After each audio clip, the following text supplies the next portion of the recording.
मित्रों, जीवन जीने की सबसे अच्छी कला कैसी होनी चाहिए, इस पर हम आज बात करेंगे। हम जो है जीवन कैसे जिया जाए, जीवन का लक्ष्य क्या बनाएं और क्या सही है क्या गलत है, इसके बारे में बहुत लोगों से सुनते हैं। ऐसे गुरु और जो प्रवचन करता है उनसे हम जीवन जीने की कला के बारे में कुछ सलाह लेते हैं, कुछ समझना चाहते हैं। मगर अगर जीवन को सही तरीके से जीने की कला आपको जानना है तो आप सीधे ही परमात्मा के द्वारा सीखना अच्छा होगा, क्योंकि ये जो जीवन है ये परमात्मा का विस्तार है। परमात्मा होने का कारण ये सब जीवन का क्रिएशन हो गया। तो इस जीवन को कैसे लिया जाए, कैसे इसको देखा जाए, कैसे इसको जिया जाए, अगर ये बातें जाननी हो तो परमात्मा कैसे इस जीवन में है और परमात्मा जीवन को कैसे लेता है, ये बात जाननी आवश्यक होगी। यही जीवन जानने की सबसे अच्छी कला होगी। हम लोग जो जीवन जीने के लिए बहुत परंपरा मानते हैं, चाल चलन, रीति रिवाज, धर्मशास्त्र, नीति, इन चीज़ों को अपनाते हैं और उसके अनुसार जीवन जीते हैं। जैसे अगर कोई हिंदू हो तो जीवन जीने की उसकी व्यवस्था, हिंदू को जो रिचुअल कर्मकांड की व्यवस्था है उसके अनुसार होगी। वो जनेऊ पालेगा, जनेऊ पहनेगा, टोपी पालेगा, जो है काज क्रिया करेगा और बहुत जो रिचुअल कर्मकांड है वो उसको करेगा और उसको ये लगेगा जीवन को इसी परंपरा के अनुसार चलाना है। तो बहुत समाज में ऐसी अलग अलग व्यवस्थाएं होंगी, परंपरागत रूप से चली आई, तो वो सब लोग उसी व्यवस्था को फॉलो करके जीवन जीते हैं। मगर क्या इस परंपरा के अनुसार जीवन जीना क्या सही जीना है, हम इस पर प्रश्न नहीं करते और जीवन को ऐसे गंवा देते। हमने माल तो पाया मगर चाल नहीं पाया। कैसे जीना है इसको, इस जीवन को कैसे लेना है, इसके बारे में हमने बहुत अच्छी बातें समझ ली और मान ली। श्रेष्ठ बात क्या है वो हमने समझने की कोशिश नहीं की। ये ऐसा ही हुआ जैसे किसी आदमी ने बीड़ा पाया और उसको बजाना नहीं आया, तो वो कुछ भी करके जो है उसको बजाता है, तो उसका बजाना एक विकृत होगा, एक कुरूप कार्य होगा। मगर बीड़ा कैसे बजा सकते हैं उसके बारे में अगर उसने कला सीख ली तो बीड़ा को बहुत सुंदर तरीके से उपयोग करेगा। ऐसा ही हमारा जीवन है। जीवन हमने ऐसे ही पा लिया और इसको कैसे जीना है इसकी कला हमने नहीं सीखी, तो हम ऐसे ही बेसुरे ढंग से जो है जीवन को चला देते हैं और दुख पीड़ा जो भी है, अज्ञान, अंधकार, ये सब हमारे ऊपर आते और इसके नीचे दब के हम जीवन को व्यतीत करते। तो मित्रों, जीवन जीने की श्रेष्ठ कला यही हो सकती है सबसे, कि परमात्मा कैसे इस जीवन में है, वो जीवन को कैसे लेता है, ये जाननी होगी। क्योंकि परमात्मा का ही ये जो जीवन है तो उसी से हमको सीखना होगा। तो पहले समझ ले कि परमात्मा कैसे उपस्थित है जीवन में और वो जीवन को कैसे लेता है। पहले वीडियो में मैंने बताया था आपको परमात्मा क्या है, इसके बारे में जो वीडियो है आप वो देखें, इसके नीचे होगी। तो परमात्मा इस जीवन में ऐसा है, उसका होने का उपस्थिति है। परमात्मा साक्षी के रूप में जीवन में है। परमात्मा जीवन का किसी भी भौतिक चीज़ों के प्रति आसक्त नहीं होता और वो स्वयं में मस्त होता। परमात्मा अपने होने का जो आनंद है तो उस पे जीता है। है ना। परमात्मा कैसे होता है, वो बाहरी जो चीज़ें हैं, जो भौतिक चीज़ें हैं, जो ऑब्जेक्ट हैं, जैसे कि आदमी हो गया, जानवर हो गया, पृथ्वी हो गया, ग्रह हो गया, माइंड हो गया, विचार हो गया, मस्तिष्क हो गया, तो ये जो भी जड़ पदार्थ है तो उसके अंदर है परमात्मा, सभी जगह है, मगर फिर भी वो अनटच्ड है। वो किसी भी जड़ पदार्थ में वो लिप्त नहीं है ना। परमात्मा साक्षी के रूप में है, किसी भी चीज़ों के प्रति वो जुड़ा हुआ नहीं है। आप ही समझ लें, वो स्वयं में स्थित है। जो चीज़ स्वयं में स्थित होगी और स्वयं को होने का आनंद लेती, वो चीज़ें बाहर की चीज़ों के प्रति आसक्त नहीं होगी, क्योंकि आवश्यक ही नहीं है, क्योंकि वो स्वयं का होने का उसको आनंद है। तो इसीलिए परमात्मा जो है ऐसा है जो जीवन में टच नहीं करता। जैसे हमारे अंदर भी परमात्मा है, तो वो परमात्मा कैसा हमारे अंदर है वो देखें। वो हमारे भीतर ऐसे है, वो हमारे माइंड से, हमारे बॉडी से अनटच्ड है। उसको पता नहीं है, परमात्मा को पता नहीं होता कि ये जीवन भी है, ये आदमी भी है, ये मन भी है। उसको ये सब पता नहीं होता। उसको ये पता होता है कि वो है, अपने होने का उसको पता होता है, और वो उसमें मस्त होता है, आनंदित होता है।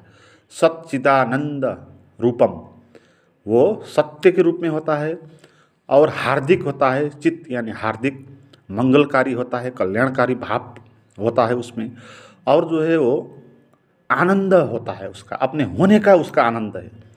परमात्मा का अर्थ यही है जो अपने होने का आनंद उठा रहा है, और जो है सभी जगह है, फिर भी सभी जगह नहीं है। सभी जगह सभी चीज़ों में है, फिर भी चीज़ों में जुड़ा हुआ नहीं है, उससे अलग है। और उससे अलग होकर अपने में जो स्थित है, साक्षी रूप है जो, और अपने होने का जो आनंद उठा रहा है, तो उसका नाम है परमात्मा। इस ढंग से उपस्थित है। और जो है परमात्मा के होने का कारण चीज़ें क्रिएशन हो जाती है ना। जैसे कोई कलाकार आएगा तो उसके होने के कारण जो है संगीत उत्पन्न हो जाएगा, एक नृत्य हो जाएगा। कोई नर्तक आ गया और जो म्यूजिक जब बजेगा तो वो नाचने लगेगा, एक नृत्य प्रकट हो जाएगा। तो ऐसे ही परमात्मा का होने का कारण जो है आसपास चीज़ें क्रिएशन हो जाती, एक नृत्य हो जाता। तो मन बन जाता, शरीर बन जाता, और शरीर और मन जो है वो परमात्मा से अछूत है, वो परमात्मा से टच नहीं होता। फिर भी परमात्मा के होने के कारण मन और शरीर जो है वो नृत्य करता है उसके। तो परमात्मा उसको कैसे लेता है, वो उसको साक्षी रूप से लेता है ना।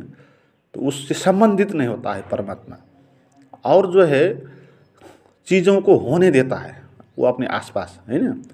तो परमात्मा के आगे जानवर हो, चाहे चिड़िया हो, चाहे जो कुछ भी हो, आदमी हो, पृथ्वी हो, तो उसको होने देता है, मगर उसमें प्रवेश नहीं करता।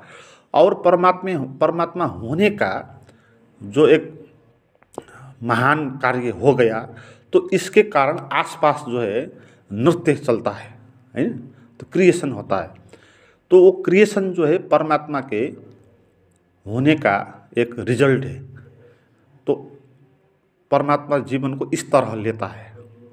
तो हमको परमात्मा से ये सीखनी है कला जीने की, और हमने भी ऐसे जीना है, अपने होने का आनंद लेना है ना। सबसे बड़ी बात जीवन की कला यही है कि अपने को जानो और अपने होने का आनंद लो, अपने में मस्त हो जाओ, है ना। और बाहर की चीज़ों के प्रति उपेक्षा करो। जैसे परमात्मा बाहर की चीज़ों के प्रति उपेक्षा करता है, क्योंकि वो अपने होने का मस्त है ना, तो उसके आसपास चीज़ें तो होती है। तो ऐसे ही हमारे भी आसपास बहुत चीज़ें होंगी, समाज होगा, व्यवस्था होगा, राज्य होगा, कामकाज होंगे, तो वो सब बाहर की चीज़ें होंगी। मगर हमने भी उन चीज़ों को परमात्मा कैसे लेता है, इसी ढंग से लेना है।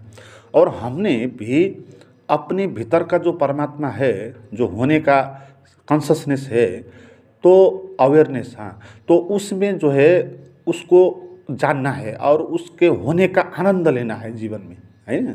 तो परमात्मा यही करता है ना, अपने होने का आनंद लेता है वो। तो हमको भी अपने होने का आनंद लेना है, मेन बात ये। और दूसरी बात, और क्रिएशन होने देना है अपने आसपास, जैसे परमात्मा होने देता है ना क्रिएशन आसपास।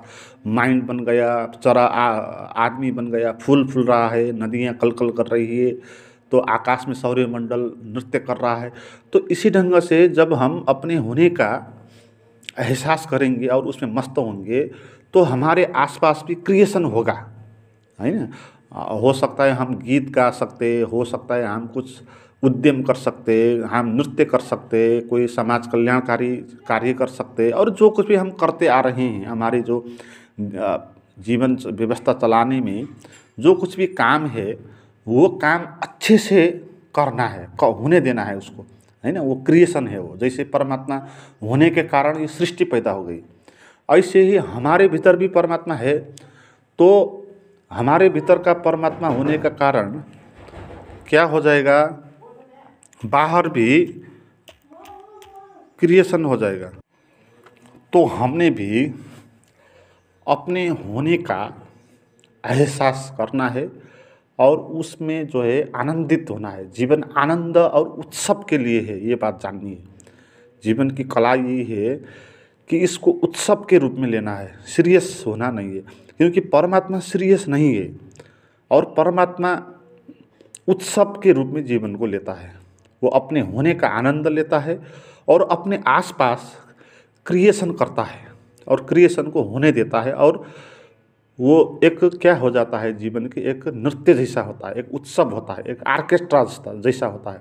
तो बहुत सारे परमात्मा के आगे चीज़ों का जो है नाद चलता है। तो हमारे जीवन में भी ऐसा हो, हम अंदर से ऐसे अपने होने में मस्त हो जाएं और जो है हमारे आसपास जो है क्रिएशन हो जाए, और कृत्य ऐसे करना है जैसे परमात्मा होने देता है। तो हमने भी ऐसे ही होने देना है अपने जीवन में, जो कुछ भी करना है वो उसको अच्छे से करना है। तो जैसे गीता में बोलते हैं कि निमित्त नायक हो जा, है ना। कृष्ण बोलते हैं अर्जुन को, तू निमित्त नायक हो जा। तो उसका भी यही मतलब है, हमने जीवन में निमित्त होना है। निमित्त यानी माध्यम, अपने को हटा देना है, अपने को बीच में नहीं लाने का, मैं ये नहीं बोलने का, है ना। क्योंकि मैं जैसा होता नहीं है, परमात्मा होता है और उसके होने के कारण क्रिएशन होता है, माइंड होता है, शरीर होता है। तो माइंड और शरीर जो है परमात्मा होने का कारण नृत्य करता है, क्रिएशन करता है। तो हमने भी अपने को छोड़ देना है और अपने होने के कारण जो भी कृत्य हमसे होगा वो करना है ना। तो ये निमित्त नायक होने का अर्थ यही है। तो इसलिए कौन सा कार्य करे ये सही बात नहीं है, क्योंकि जो भी आपसे हो उसको होने देना है ना। गलत और सही नहीं होता है इसमें। हमने व्याख्या कर दिया कि ये बात, ये काम करना अच्छा है, ये काम करना बुरा है, ऐसा नहीं होता। जैसे कृष्ण ये भी बताते कि बुरा काम भी होता है, हम बुरा बोलते हैं मगर वो बुरा होता नहीं है। जैसे वो अर्जुन को बोलता है कि तू अपने काका, मामा, ससुरा, चाचा जो भी विपक्ष में है तो उसको भी तू मार दे, ये उसको सिखाते हैं, है ना।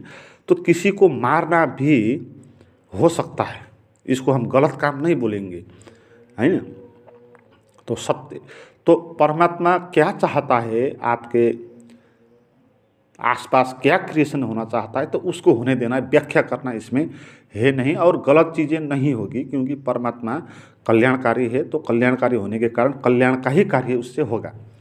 तो इस ढंग से जीवन को लेना है। और मुख्य बात इसमें ये जाननी है कि सीरियस नहीं होना है, क्योंकि परमात्मा सीरियस नहीं है।